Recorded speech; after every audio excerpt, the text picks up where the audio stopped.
Alors oui, cette question de d'où est venu Jazzcry, c'est intéressant parce que moi je me suis beaucoup intéressé à l'histoire de notre histoire et en fait comment on fabrique notre histoire de l'humanité. On la fabrique grâce à des recherches, grâce à on sort des monuments de terre et puis on imagine que les gens faisaient comme ci, comme ça il y a 7000 ans et puis on sort d'autres, on trouve d'autres et là c'était il y a 14 000 ans et puis là c'était il y a 2000 ans et puis là c'était il y a 300 ans et puis à partir de là on nous sort un bouquin quand on est môme qu'on retrouve à l'école et on dit voilà l'histoire c'est ça et on va dire même il y a juste 500 ans mais alors encore plus il y a 10 000 ans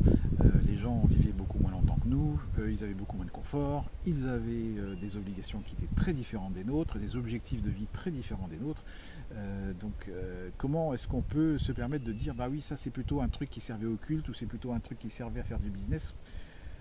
C'est un bout de caillou qui est là et qui aurait pu servir aux deux. Mais n'empêche que c'est comme un collier de perles. On a fait des découvertes archéologiques, on les a posées sur un collier de perles, mais tout ça c'est très très très espacé. Et puis on a comprimé tout ça, et puis on a fait un beau collier avec, et puis on vous l'a donné en disant voilà, ça s'appelle l'histoire de l'humanité. Et bien en fait, il y a sûrement des choses de vraies, hein, voilà. Mais il y a sûrement des choses de fausses aussi. Donc je me glisse dans cet interstice entre les deux, et puis Jazzcry est avec moi, et c'est surtout lui qui va être le fameux témoin de la vraie histoire de l'humanité.